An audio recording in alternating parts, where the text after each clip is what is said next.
Welcome to Audio Branding, the hidden gem of marketing.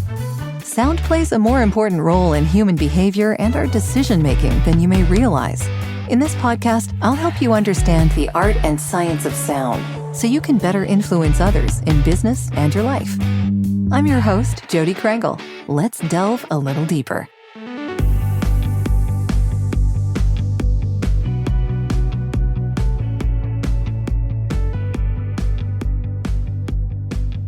Thank you so much for joining me here, Rob. Yeah. I really appreciate your taking the time. I know that you are a busy guy, especially now. Well, trying to make another adjustment to take a different kind of a role in the medium now. And I definitely want to ask you more about that. The first thing I want to ask you, though, and I ask everyone that I interview this question, is if you have an early memory of how sound moved you, because it informs how you got into this whole business in the first place. No, I don't. That's something I really have to think about, because I'm not really sure that I was really all that plugged into spoken word stuff in the early days of my life. Yeah. I mean, maybe a performance or it was always on like a cassette tape, or it was on the radio or something like that. So I would say that that's the only place had a big impact. And then over time it was CDs and stuff. But yeah. Sure. Yeah. There's a lot of in those days. Yeah. Yeah. I remember those days. I do remember those days. So yeah, I'm right there with you. I had a boombox. I remember calling into a talk radio station back when I was 11 and needing to have my opinions heard. Right. Yes. I bet. I just didn't talk very much when I was a younger person. I was an athlete. I was at that typical kind of jock that doesn't say anything. So it was just I was a basketball player, and so yeah, I noticed that in your bio. Yeah, that was really interesting. Yeah. Well, I imagine though then that you did a lot of listening. Well, yeah. So what were you listening to? Well, or what was I paying attention to might be the better way of positioning it. Because when you're, younger male and you're very focused on physical activities, which is what a lot of younger males are very focused on, there's probably not a lot of communication going any direction, really. So it's okay. That was a little bit of my upbringing experience. So because back in those days, it just wasn't that much. It was, sure, there was verbal communication going on, but it just wasn't at the level that it is now. And I certainly didn't have a perspective on it like I do now. That's for sure. Yeah. Very different now. How did you end up getting into podcasting? I mean, there's probably a big winding road radio. To get there. It totally came from walking into a radio station back in 1999 and just starting a show. I asked this radio station, it was a small market radio station at the time, and if they had a technology talk show. And I said, I've got some friends, we can come in and do one.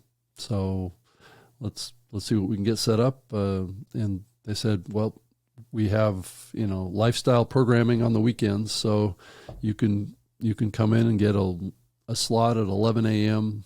In the morning on Saturdays. So that's not a bad time. No, it's not. It's not at all. And I was happy to come in and start doing a show, and didn't have any idea what I was doing. So it was, I had some friends that I brought in with me, and my wife at the time, and we just started to come up with ideas on what we might want to do with a show. It started out live on totally live on the radio, so it wasn't something pre-produced or anything. So that had its own learning lessons that went along with that, right? Well, you're doing a live show now, so I guess a lot of those early lessons have served you well. Well, yeah, I think it's more about confidence, and just being comfortable, being on the mic and being in front of a camera to some degree. Back in those days, I was very scripted. I was very outlined. I spent a lot of time doing deep research before the show, and I had like 3 other people in the studio with me, so I had to be able to bring those people into the conversation. So I had to learn a lot about how to host a podcast. Plus, I was also kind of somewhat running a board at the same time, and then a phone line that people could call into the program. It was a call-in talk show of sorts. All the tech. Yeah. Wow. And then yeah. I had a producer that was running the board in the main ops in the radio station. But I had to manage the microphones in the room myself on an older mixer board, but that was I've got some old pictures of what I did with that, but it really taught me a lot very early about how to do radio, and then that turned into I more and more got involved with the internet distribution of that show. I see. Okay. On streaming, and then on a download and on demand basis too. So that became very much a part of what I was doing. I mean, the topic of the show was around the innovation and growth and development of the World Wide Web and the internet. So I was very on topic with that, right? So yeah, exactly. So if I'm going to be embracing the internet and the internet is capable of distributing media, which it was slowly starting to develop in that direction back in 1999, and with real networks and real audio. You remember that? On the Windows Media platform too. Yeah. Was two platforms that I fully embraced. I worked with Microsoft early and got some Windows Media streaming servers. Okay. From them, at least got the software, and then I built my own servers and had them co-located. So I had to start out with my own technical infrastructure in order to really do this, because the first server that I used the first computer that I used to host a website and also make MP3s available was just a little desktop computer underneath a desk in an office up in the Seattle market. So it was just, it wasn't anything all that complicated to get started with, but that was really, there were no hosting platforms back then. No, and Live 365 was much later, wasn't it? Yeah, and so I had to build everything from scratch. So yeah, and over time I built my own servers in multiple co-location facilities, and then started over time, because I built the infrastructure for my own show, helping other people do it. So I did a lot of on-demand streaming too. So there wasn't a lot of live streaming that I was involved in. It was mainly, but I could do it. It was technically possible because of the infrastructure that I had, but mainly what I was doing was on-demand streams through the Windows Media platform that had like their Windows Media Player that had radio integration in there, and there were live stations that were being played, and that was a highly used kind of area of the Windows Media Player back in those days. And so, but I just played stuff on demand on there, and people really couldn't tell the difference really between what was live or what was on demand. So I played a lot of that, kind of bouncing around between live and on demand. So yeah. So where did you end up working with Todd? And then how did that, was Libsyn before that or after that, or? Well, actually, Todd and I both started podcasting within about a month of each other. Okay. So I started in September of 2004, and he started, I believe, in early October of 2004. I was mid-September. So I think we were a couple of weeks apart. And then over time, that community was pretty tight back then. So lots of people knew each other. It was a small community, I'm assuming. Yeah.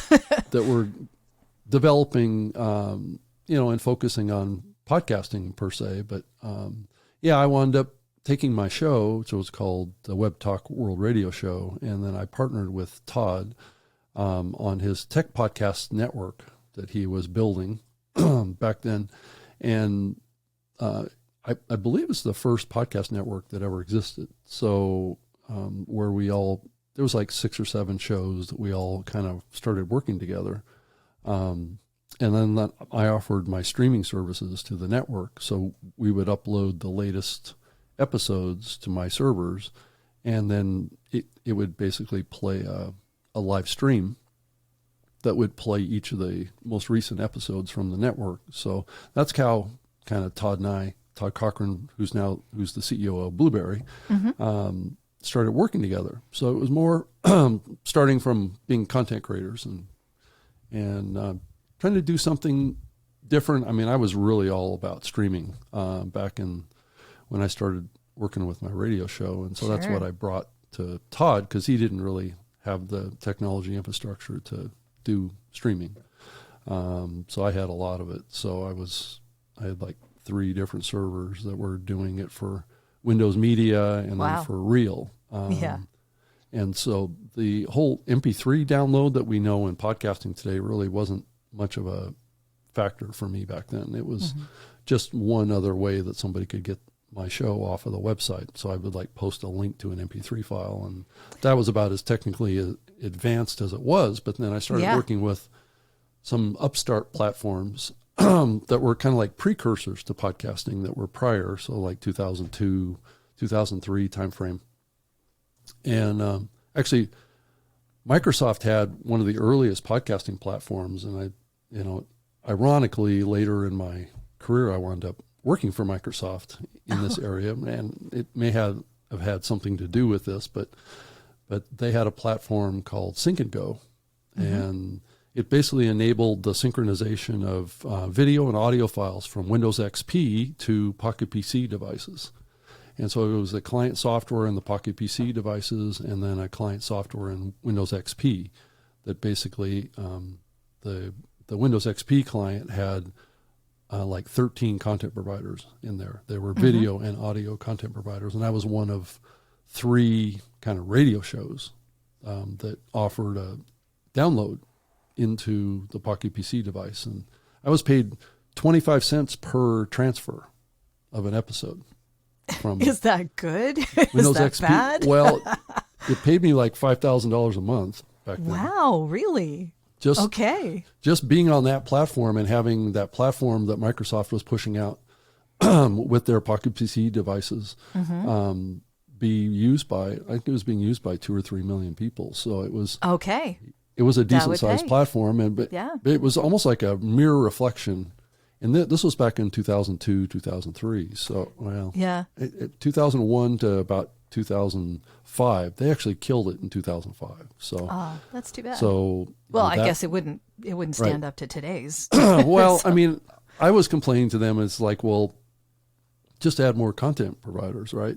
And you have a platform to do what they do. But I think because the royalty payments were so high, they didn't want to keep it going. I see. So, so there was like video from like Forbes magazine in there, and there was like clips from the NBC Nightly News, and that's the kind of content providers that were in that platform. So you could get like 4 clips from the NBC Nightly News on your Pocket PC device through this platform. And I'm sure those guys got paid 25 cents per download, just like I did. I'm sure, so, right. But that's not bad. I mean, really, as far as getting good content is concerned, that's actually really good content. Yeah, it was. I mean, there was 2 other radio shows that were part of it. I mean, I knew both of them. I was friends with them, and both of them were early in the digital distribution side of things. But there was a few other platforms that were bubbling up in that 2004 timeframe. Also, one was called Serenade, which was another synchronization platform with like, the upstart of the MP3 players that were available in the market. And then another one was called Replay Radio. And this platform would capture streams. Basically, it would record streams of radio shows and make an MP3 file of it and synchronize it with whatever device that you wanted at the time. So it was really kind of a little bit of a rogue platform. Actually, when you think about it back then, because people could potentially record music streams too. So I was doing that at the time, actually. 2002, I had a songwriting resource called The Muse's Muse, and we had a radio show. It was called Radio Muse. And we did one a month. And they were real audio to start with, and then MP3. And they were just off the website, like you were saying, just putting a link to the MP3 or real audio file. And people would have to use their own devices to play it, but you could download the MP3. And it was just 12 independent songwriters' songs with some commentary in between me and a co-host. Yeah. And that was our radio show in 2002. It was being produced by this fellow in Colorado, I think, actually. Wow. So, it was really complicated back then, though. We only did it for basically a year and a half. I think we did like 12 episodes, basically. And it was just super tough to keep going. Well, the audience was starting to more and more embrace kind of time shifting. And that's a term that I used early on, is time shifting of the consumption of radio. Sure. And listening or watching when you want, right? When you're available. And that's where the whole premise of podcasting really was built around, was listening to content on your schedule instead of, the radio programmer's schedule, which people were getting busier and busier in their lives and had less time to say, well, I'm going to listen to a piece of content on Thursday at 2 p.m. or something like that. So it's easier to say, well, I'll listen to it on the way home from work. And that's what really, I think, and it surprised me that it took as long for people to adopt the on-demand aspects of audio. It's been kind of a slow adoption curve, is what I've seen. I think that the on-demand side on video grew much quicker, which I think is an interesting case, even as it applies today. As we look at the podcasting space, we're still chipping away at it, as they say. It's never been a hockey stick growth pattern. If anything, it's been down and then up a little. That kind of thing is what we've experienced over the many years. And I think even today, between 2020, I think in the Edison numbers that came out, between 2021 and 2023, we had a little dip in listening. Actually went down, and then it went back up again. So that's the pattern that we've seen with podcasting, but it only goes up a couple percent, right? So it's not like it's 20% growth this year and that kind of thing. So it just doesn't happen. It's a very weird thing in that I think it has a lot to do with our own multitasking. So because we are unique human beings, and because our entire digital lives are now online, almost, we have so many things pulling at our attention. And because of that, sound fits into those little bits and pieces where we need it to fit in, and whereas video may not. So it can be hard for people to sit down, and it's that on-demand thing again, right? It's hard for you to sit down and devote all your attention to one thing that you have to focus on, as opposed to listening to a podcast. But it all mirrors our lives, right? So the pandemic has influenced a whole lot of different things over the last few years, I'll imagine. Yeah, it has. Yeah. Though I do have to wonder if there's a ceiling to this to some degree. A ceiling for what do you mean? Just the growth of this medium. Is it possible that everyone should have a voice? I think it's an interesting question. I think the industry would love it if everybody had a voice. But is that what's really good for the listener or good for the content side? Is everybody have a voice? Well, like you were saying. Right. Yeah. Is there some benefit to having better voices, I guess, or better storytellers dominate this medium? And I think it's the tug of war in the industry more broadly over the years has been this struggle between indie and pro creators, right? Sure. And that's been around since the very earliest days of podcasting. National Public Radio was involved in podcasting back when I started. They jumped on it very quickly. Actually, a radio station, I think it was Como AM Radio up in the Seattle market, jumped on podcasting right after I did. So it was it was amazing what I saw in the early days, and it was really a glimpse. And I looked at it like that, of what the future was going to look like. And as it's turned out, public radio has been kind of one of the key stewards of podcasting since the early days, and it continues to be that way. And if you look at the medium globally, it's very much a public radio-esque type of environment outside of the U.S. I think that the U.S. is a little bit of a unique case because of how it started here. But outside of the U.S., it's very public radio centric, and how the culture thinks of audio as well. And I've seen that. I've spent a lot of time outside of the U.S. and, like the BBC and the CBC and the ABC down in Australia and stuff like that really dominate the consciousness of the culture. And what those folks do has a big influence on how people think of content. And that has had a big impact on how people think about podcasts in those markets. Yeah, I imagine so. And right. and you've been involved in the Podcast Academy for a while now, right? Too. Since it started. Yeah. So you've seen a lot going on there. As far as, I'm always curious about this because I know that you have an independent podcasters section for your awards show, the Ambies, right? Mm-hmm. And the rest of it is, I guess, wide open to anybody. Is that the idea? That's the idea. And I think that the organization has faced some criticism because it's been perceived as not being as global as I think many would like it to be. And I usually say to this is the very first board meeting that I ever attended in New York for the Podcast Academy. That was the topic that came up. Does this organization want to be global in its scope? And I think we all agreed, because I raised my hand and said, I think that's a top priority for the organization. Mm-hmm. And I think everybody agreed. But I think we're just now getting to a point where we can actually practically implement that. So I mean, people need to submit from around the world. You need Right. to be able to have press and people knowing that it exists. And then around the world, they need to actually want to do podcasting.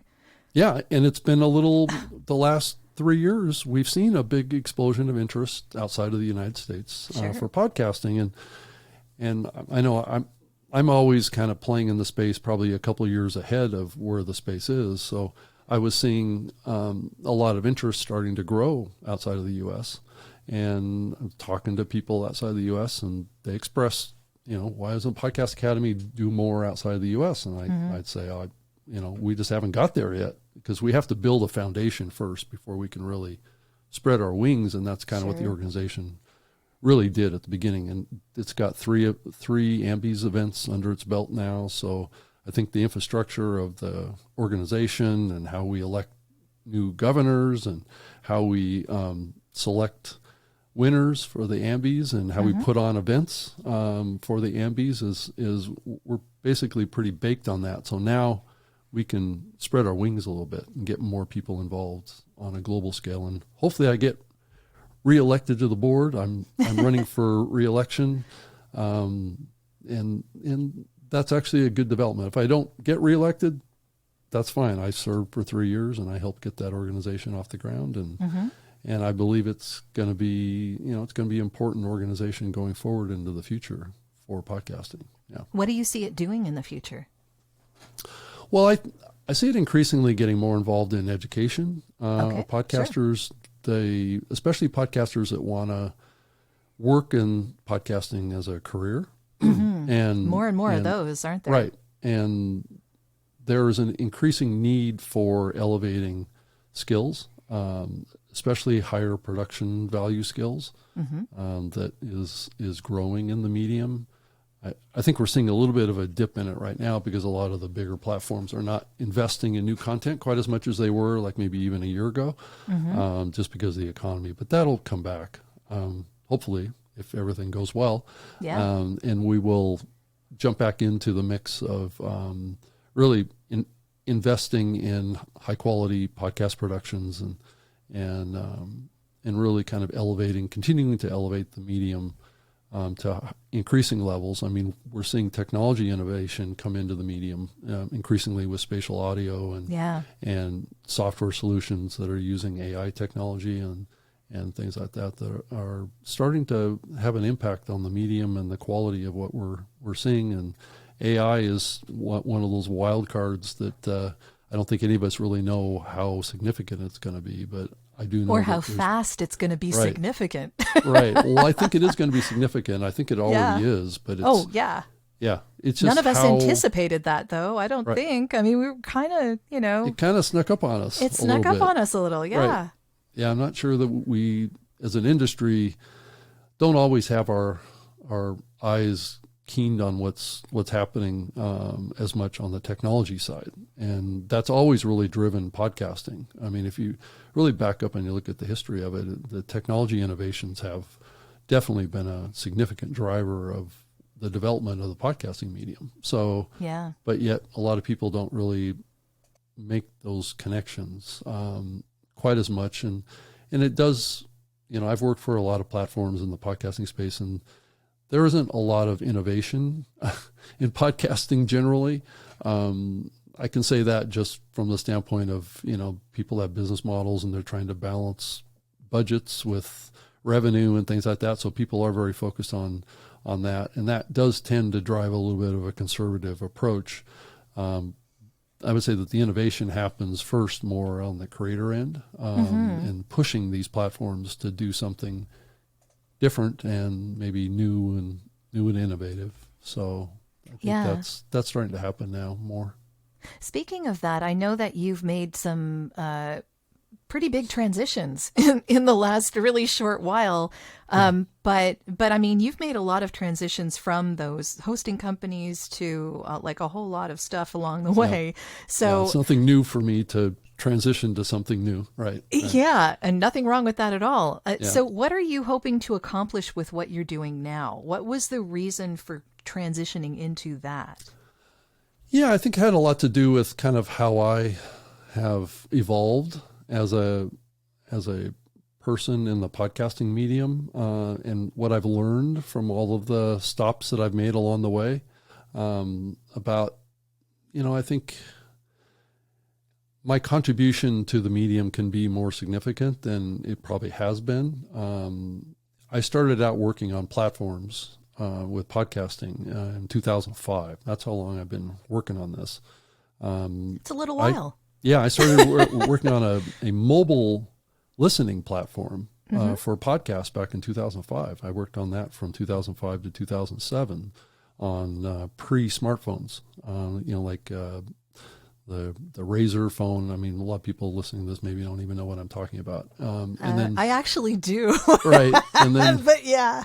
And then Nokia phones, the early Symbian Nokia phones. So I worked for a company that was really a music company, and that's the common thing in my background also is a lot of what I've done there's always been some tangential relationship to a music platform. And I'm not a passionate music guy, but, you know, darn it, I've worked on the music teams at Microsoft. I did that for almost 7 years. So there are a lot of parallels between, right. you know, it's making like on I can't demand. seem to get away from it. You know, I'm more joking than anything else, but it's there's nothing wrong with that. Yeah, it's like, you know, my path has come across music for a long time, and I think it's one of those things that if you really think about it from the medium standpoint of where we are today, there is a lot of involvement of music and podcasting, and there's a lot of thought processes that are very similar with, you know, music creators and podcasters, or they kind of have a common kind of thought process on what they're doing. They're creative people. They love to create unique creations, and then of course there's, you know, I worked on Zune, which started out as a music platform. I remember Zune, yeah. Right? And then they added podcast to that, and I was the only non-music guy on the music team. So that, and then, you know, left there to go to work for, you know, Podcast One, but didn't really have a lot of music connection with that one. But certainly with Microsoft, I did a lot of music stuff. I published music videos as podcasts and did all sorts of stuff. Made a video podcast for Microsoft, and so had a lot of musicians on the show and stuff. So it's been, that's great though. Yeah, I mean, it's because we were trying to promote a platform that was integrating with music, and guess what we see today? We have YouTube announcing they're going to add podcasts to YouTube Music, right? So that's the most recent I need to thing. Ask you what you think of that, actually, because it's like, is it?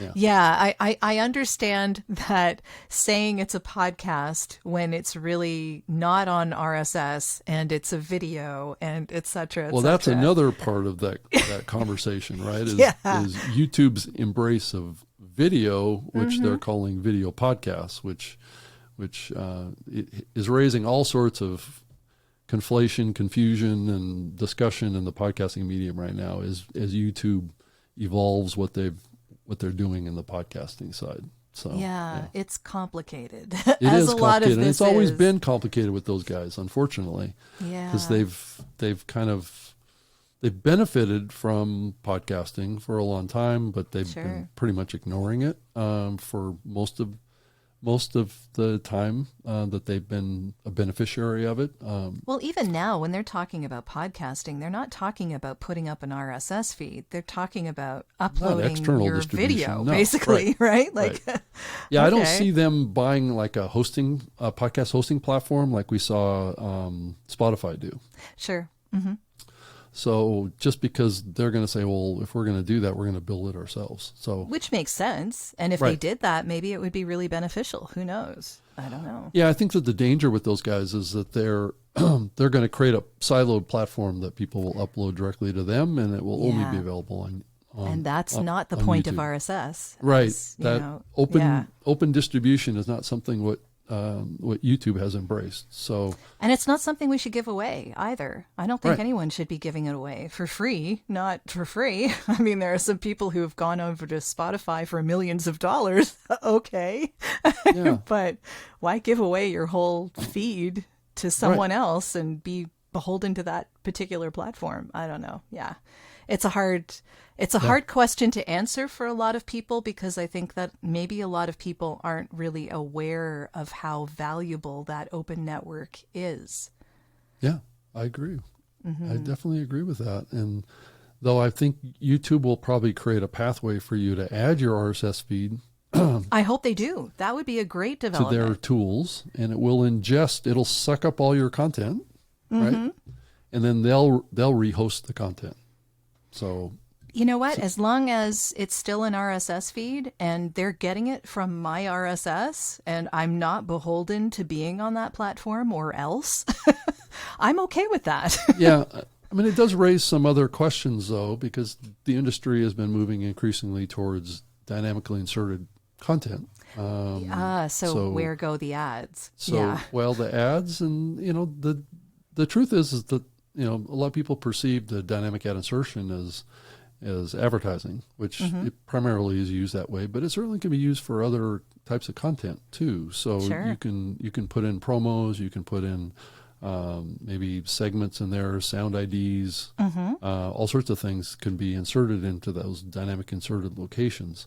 You could even do it with content if you wanted to.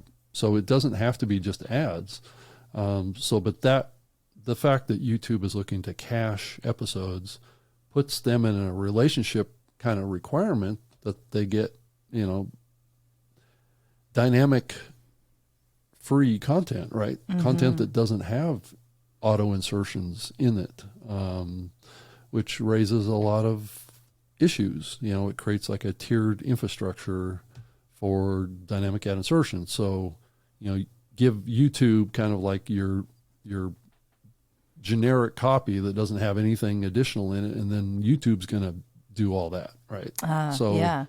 That's the question that I have for them when I talk to them. It's like, well, how's this going to work? Because if you suck in all the content and it has 6 dynamically inserted ad spots in it, when you capture it, then you're going to have that in there for all time.